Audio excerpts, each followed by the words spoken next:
Hello, welcome to another video.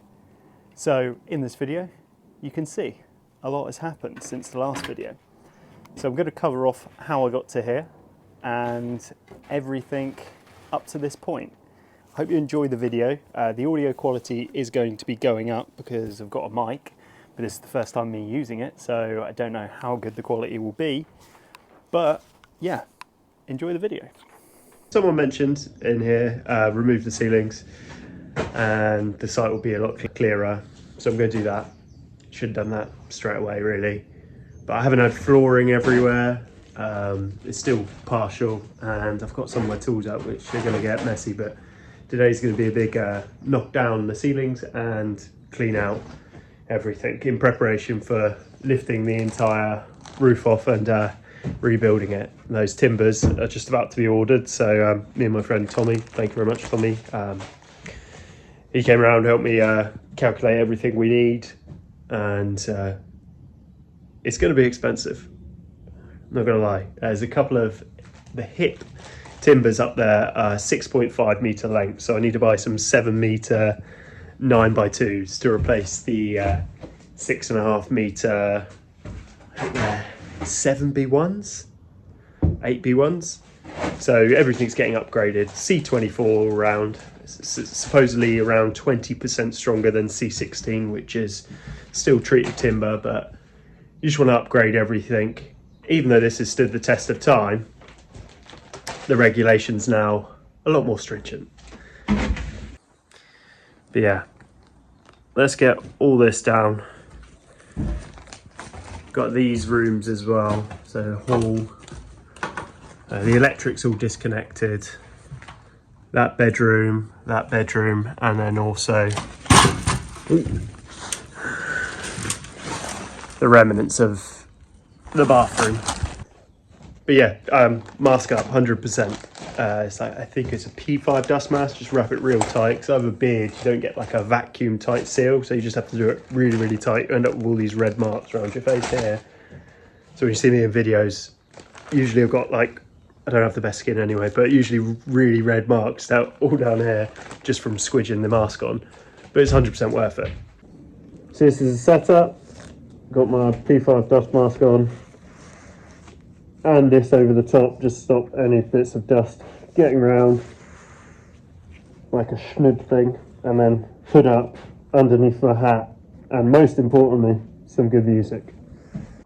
So the process of removing the plasterboard is pretty straightforward.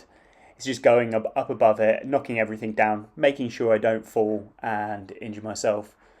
And you just want to stay as often as you can above where all the debris is falling. A few of these of just making holes, going up into the loft space and then knocking it through with my feet. It can be a little bit cathartic going through, knocking all this down, as at this stage most of the demolition on the house is done. But you just look at how much dust is on top of these. When these start falling through, you just see all the dust, like clouds of it just falling. But it's 100 years of waste. No one hoovers in the loft like this, in between the joists. Probably the leaky roof hasn't helped, but yeah, it's going to be lots to pick up. It's all in small chunks, and luckily it's not lath and plaster. Getting it all cleared out was such a lovely feeling, because you then have a clear working space. You can see everything from above. You're also as well able to pick up any other issues with the brickwork. So where I've replaced all the lintels, I should have done this sooner, and then you don't think of these things, you put the jobs off. And below, it's a lot less clearer. You've got all the mess, all the bits of plasterboard, and this is after I've picked up a lot of the bigger sheets. There's not really a better way of cracking the egg other than cracking it. So it's one of those jobs that just needs doing. Why wouldn't I overboard it? Because again, those ceiling joists are all coming out. They're all woodworm rotted or rotted from the bad weather that has had over at least the last 20 years of a leaky roof. So one of those jobs needs to be done. Should have just done it sooner is the only regret I have with it. And probably moved my tools would have been a little bit nicer. So I managed to sign up the help with my friend Josh. He's cutting through the wall here. There is water suppression for the dust, although he didn't want to wear a mask. I did try plead with him, but he preferred not to wear a mask. I managed to convince him to wear ear defenders, and it's the first time he's using that DeWalt FlexVolt disc cutter. So it's like a little mini 9-inch disc cutter, and we're just removing this section of wall. It was too damaged. There's not really any wall ties in it, and there's going to be a box bay window going here. So I just want it to be as strong as possible. Also as well, I'm going to be setting a lintel on top of here. So it was just easier to cut this section out, and then I can tooth back in all the brickwork and rebuild it bit by bit. So once that was removed, the wall ties are going in. So I've got a little tool that I put on the end of my angle grinder, which can chase out bits of the masonry joints. So then I can just plug in some wall ties, and then that ties to this new brickwork. Luckily, this brickwork will never be seen, just because it's hideously ugly. There's smudges all over it from my bricklaying skills. But yeah, just building up to height, then being able to get the lintel on. Again, my friend Josh bobbing around to give me a hand with that lintel because they're quite chunky. Don't know how much they weigh.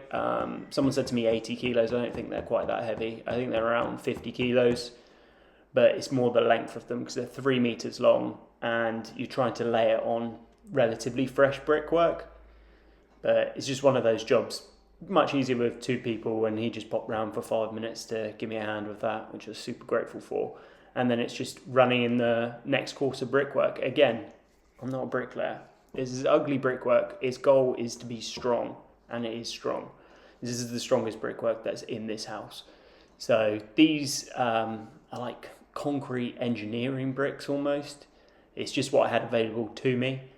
They're solid. They take actually a fixing really well. With the next bit of repairs, I just had to scratch out all this brickwork, so I'm toothing it in, ready to be blocked up. I don't know whether this entrance or whether the whole house is going to be rendered at this point. The brickwork's not the prettiest, but if I brick it up nicely, then I have the option to do both. And also adding as many wall ties as I can back into this section. But yeah, concrete blocks on the inside skin. It's just under just under 2 full-size concrete blocks, so trying to do a brick bond as I build it up, and I've got all the wall tie starter kit, and then just going as slow as I can, just so it's all accurate and neat, so it helps the next trade along, which is myself. And then it's just going to be pointing up parts of the house.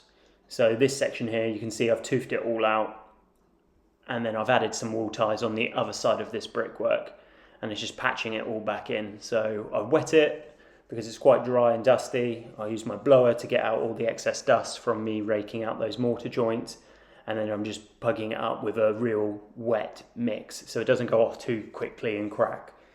But I think putting the water in the joints, it gets out the excess dust. The blower might not, and also as well stops the suction of the bricks drying them up too quickly, which then causes it to crack. You want it to be bedded all together nice and tight, and then it's just, yeah, using as many bricks as I could find around the house that are still whole and patching that up so it's nice and strong, which makes it safer to take the roof off. And also as well, these repairs will be needed before the new roof is put on, so I may as well do them now.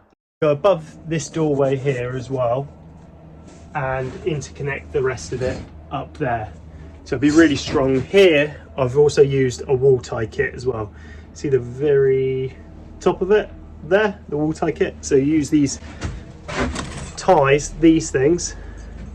I have some spare because you can only use 1 per course, and it's too many if you're just doing blocks. It's for connecting brickwork as well, but you tie a metal strap all down the existing bricks, fixing into them, and then you slide these in on top, and the mortar and everything ties the structure together, sort of like how a brick tie works, but to the existing walls. And that way you don't have to bond it in. It will be bonded in on the outside, otherwise it would look awful. When I say bonded in, I mean toothed in.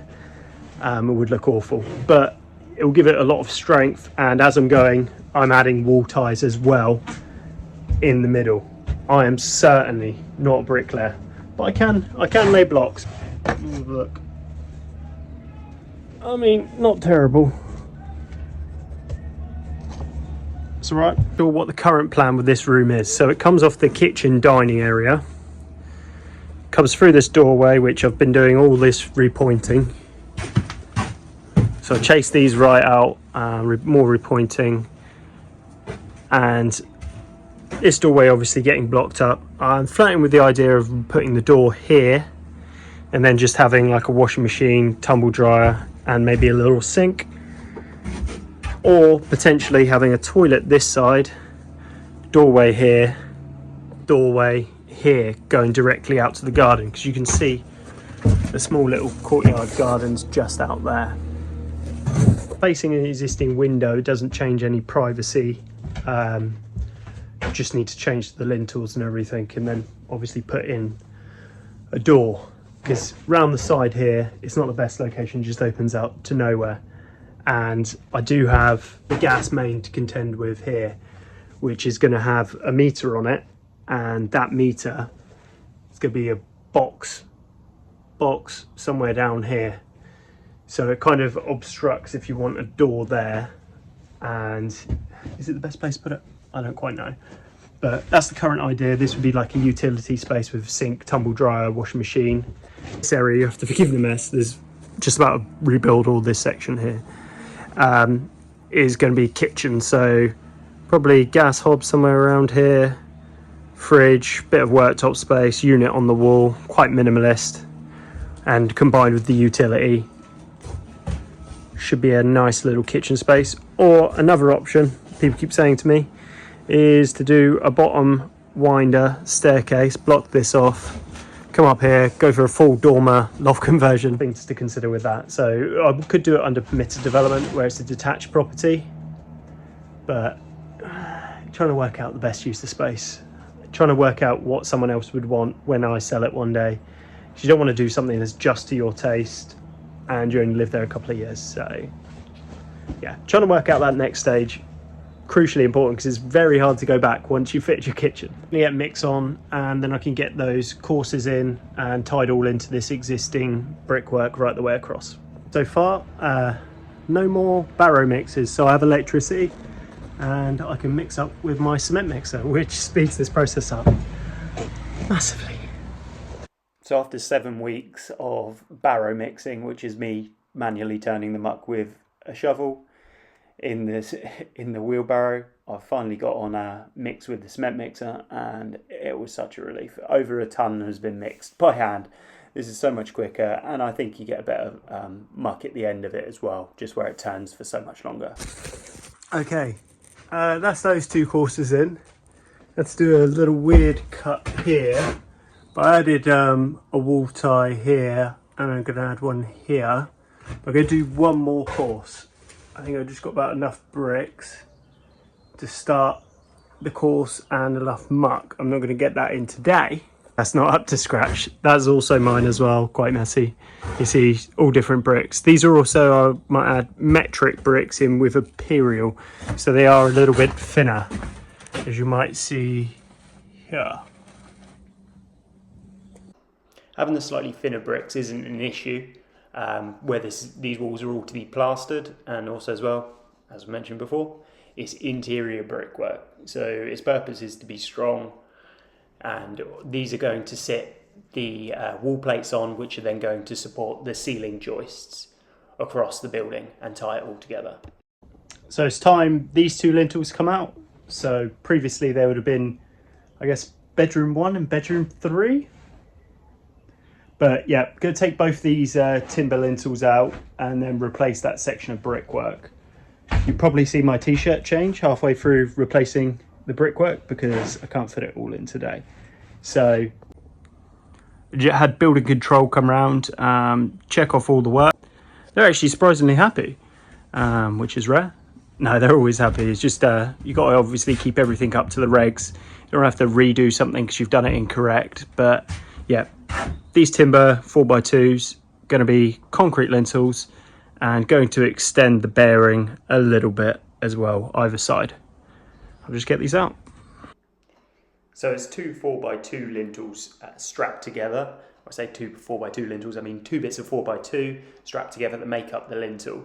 And these were wet plastered over, so there was cracks all around them because the timber's going to expand and contract over the last 100 years that this house has been here. Also as well, with all the woodworm and rot in the rest of the house, and I'm replacing them everywhere else, I may as well replace them here. So there'll be no timber lintels left in this house whatsoever. Okay, so that's those two out. Nothing sat on top of them for the time being. Get them relayed tomorrow.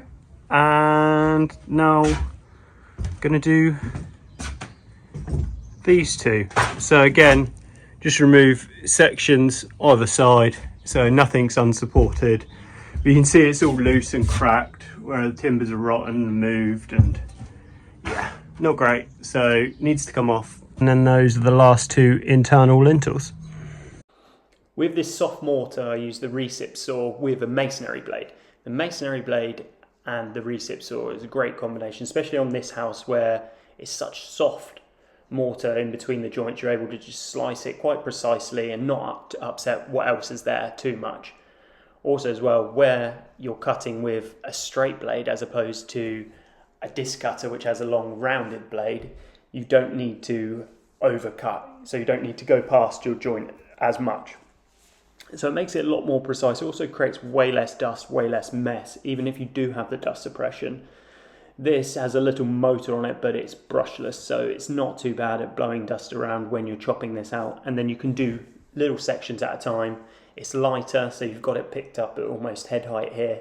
And it's not causing me too much aggro. It probably weighs about 5 kilos with the big battery on it, as opposed to me doing it with a disc cutter, which is nearly double that weight, and also as well, lots more dust, mess, and danger, because this a lot safer, I think, than using the disc cutter when it comes to these little chops. You may be able to faintly see green laser on the wall. So I was using green laser on one of the acro props, which has got a magnetic stand, so then I could try match in the bond of the brickwork. But you can see how much the bond is out, so I'm having to pug up the right hand side quite a bit to get it up to that level, and allowing me to put in future door frame or potentially block this door up. I'm not too sure. Lintels are in, proper patchy bond. It was 4x2s that were there before, so it's concrete. I've done some metal wall ties up here into the old existing brickwork. The bond, it was dreadful before. It's slightly better now, but you can see that big bed of cement that I did there. This would never pass for outside brickwork, but it's never going to be seen. It's going to be covered over with plasterboard. It's not ideal. You would want to keep working it back or do your halves. You can see like the bond, that's brick bond, where you want it like half and half. Just gives it the maximum strength, ties it together better. But these are also metric bricks in an imperial wall. So I've done the best I could do there, to be honest. My brother is still too busy to come help me. How dare he live his own life? But yeah, they're in. They're nice and strong. They're going off, and the roof is coming off today. It's quite a big project, but yeah, all the internal lintels, other than these two, in this little room are in. So you do one here and one here. But the roof will probably come off first. It'll just be easier to do it that way, and then I can ensure all the weight's off these wall plates, because it's quite patchy in here anyway. Again, the wall plates are mostly rotted away, so they were never really sat on anything anyway, but you just want it to be really as safe as possible, and it's not quite safe at the moment. If I lift it off, it'll also be nicer to lay it off the scaffolding, because the scaffolding height is right there. So I'll literally just be laying there, and then the outside also needs doing. So remove all the felt and all the timbers. We're going to take off the rafters, hips, and even the ceiling joists. So it'll just be the brick walls standing there. Just need to get down the last of these tiles.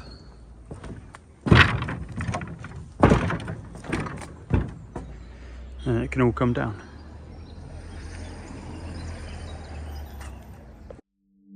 Bear with me, don't gotta worry for the both of us. Put you in the driver's seat, don't gotta hurry and I need love.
This was the easiest of the demolition. The felt peels off rather easy as it's just stapled and the odd nail. Plus it's not going to be reused, which is annoying, but it was part of the course of getting it to this stage. So it's all coming off. I have kept it aside as someone I know did want it for the top of their shed. They could layer up multiple layers of it and then put their felt roof over the top of it. So it's not all going to complete waste, which makes me feel a little bit better, I guess. That's the felt all stripped off, £200 down the drain, but it was to weather protect it whilst I did the inside. So you see all off. The battens need to come off now, and the rafters. Yeah, it's a hipped roof. So this is a hip where these two sections meet on the corner, and then you have at the very top verge, a very small one right up there, and around here, around this other hip, you have a tiny little hipped end roof, verge, and then there's a valley down the other side as well. So in total there's 1, 2, 3 over the other side, 4, 5 hips, and then you also have what's called a floating hip here, so 6 hips. As this hip timber here, it's quite hard to see with the battens on, floats down and stops here. So I don't know if this is a clearer way of seeing it all, but yeah, you got your hip over in the corner there, and then these props are called purlings. Some of them sit on wall plates, some of them are sitting on noggins, and it's just to support the timbers over those spans, where these are 5 metre 4x2s, so they'll bow, particularly under snow loading and also having the tile weight on. So this will all be upgraded. We have 6x2s and then 9x2s in the corner, and there'll also be a structural stud wall to replace the purling all the way around. And these floor joists, which are all, you see, they've got a lot of woodworm rot in them, and some of them are just generally rotted to bits, as you can see on that one where that purling sat on it. So it's just all going to be replaced. It's easier that way, and also this room, the timbers can run side to side, which makes more sense than running them that entire length here. So as you can see on the other side, you got their hip as it runs over. So if I was to do a loft conversion, it would only run to here, because the dormer, it can't be seen from the front unless I do permitted development, and also to about here. And then you could have like a Juliet dormer coming out, and then this little valley. But yeah, it wouldn't have been worth it for the extra space that it takes up downstairs putting in the staircase. So I've decided against doing that despite replacing it all. But I'm going to future-proof it, where I put in 8x2 ceiling joists. So if someone wants to go ahead and do a loft conversion in the future, they can. You can see, all needs replacing. So look what I just found, the size of this wasp nest just in the eaves. The size of that, everywhere. But yeah, just hidden. It's on top of the soffit above the bay windows. Don't know how long that would have been there for to get that big.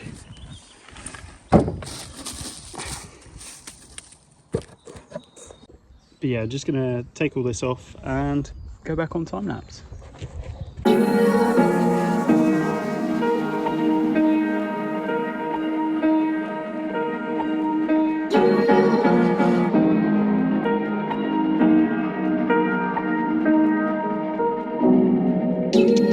Where you look, where you touch, where you feel, yeah. Where you look, where you touch, where you feel, yeah. Yeah, yeah, yeah. Can we talk about me and you? Can we talk about the truth? I wanna know, I wanna know. Can we talk about me and you? Can we talk about me and you? Can we talk about the truth? I wanna know, no, I wanna know. Can we talk about me and you?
Can we talk about the truth? I wanna know, no, I wanna know. Can we talk about me and you? Can we talk about me and you? Can we talk about the truth? I wanna know, no, I wanna know. Can we talk about me and you? When you look, when you touch, when you feel, yeah. When you look, when you touch, when you feel, yeah. Yeah, yeah, yeah. When you look, when you touch, when you feel, yeah. When you look, when you touch, when you feel, yeah. Yeah, yeah, yeah.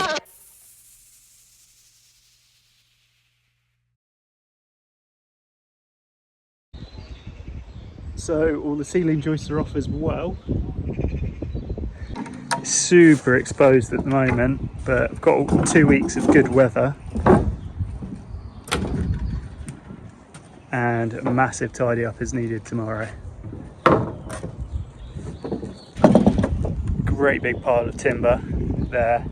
There's another one round the front here and one down the very end there.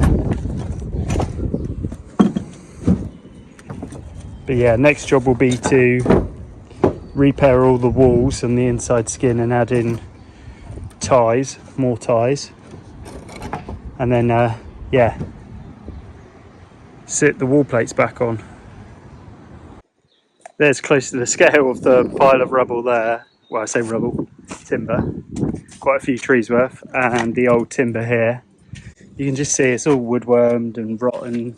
Some of it was just snapping clean in half as I was taking it out, which is unfortunate because it's going to cost a lot to replace it. But that's what the inside's looking. Again, big tidy coming tomorrow. Yeah, here's the living kitchen room space. Very airy. Sorry, bedroom one. Bathroom. Again, very pretty blue skies. And bedroom two.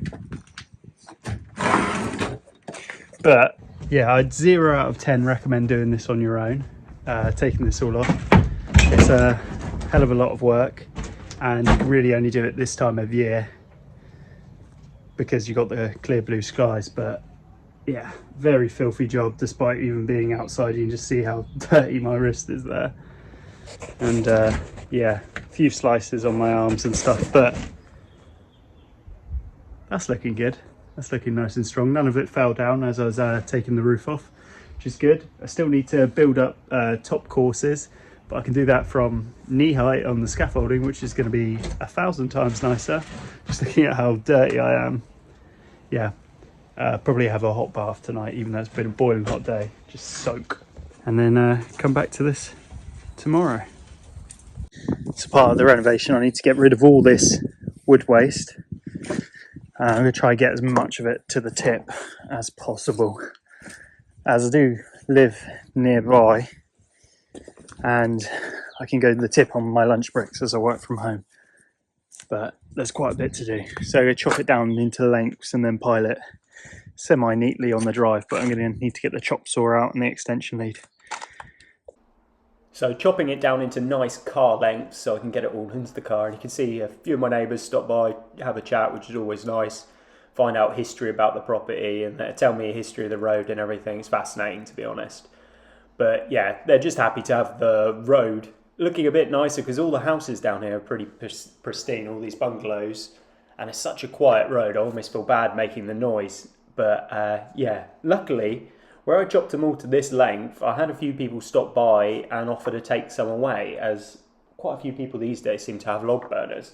And it's old timber, over 100 years old, so you haven't got all the chemicals in it, obviously, because it's been eaten away and rotted. But yeah, they tend to burn them in the log burner. I don't know whether it's an issue with the nails and everything, but yeah, he seemed to be fine with it, the guy who took the majority of it. And I had about 4 or 5 carloads come out of this as well. But yeah, just chopping it down, I think it's like 1.3 metre lengths, 1.4 metre lengths. And it's all the 4x2 bits, and I'm separating out all the laths. It's a pretty boring job, but it saves money on the skips. It is worth the time, I think, just in how bitty it is and how I'm able to split the work up, where it's just me doing it on my own.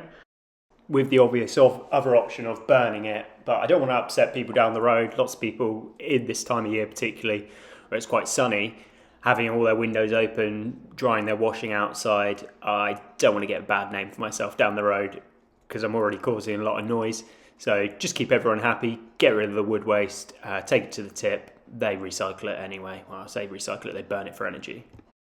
Inside it's a very airy feel still, but I'm just about to give this all a sweep. All the large bits of wood are gone. You can see my repairs have all gone off, but I need to top them up a little bit, run another course round and then tie in this section, repair that. Still thinking doorway here, then I can do units down here and potentially a toilet or something in this corner. It's got a little window. But yeah, boiler's going to be here, so it'll be a bit of an eyesore. But need consideration of this window because I cannot have it as an opener if my flue goes straight out, unless I have a telescopic flue, which also goes up, so the monoxide goes away, as that's real bad for you and can kill you. So it's also against regs if you have an opening window. I think it's within 600, 800, don't quote me on that, I don't know. But within a certain amount, as for the gas boiler man or woman to suss out. So I'll keep my head out of that and just do it as a fixed window if I'm doing the boiler there. And thank you very much for watching. Any comments, please leave them below. If the audio quality is better with the mic, please say. If it's worse, if you want me to adjust anything. I've tried to put less music on this one, just because a few people complained about the music, so it's a lot of voiceover. So with a monotone voice like mine, it can get a bit monotonous.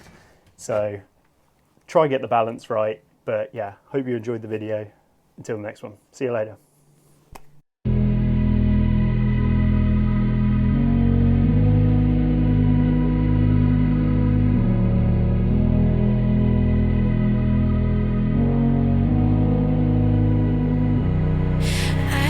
Sleep, yeah. Only miss you when I'm breathing in too deep.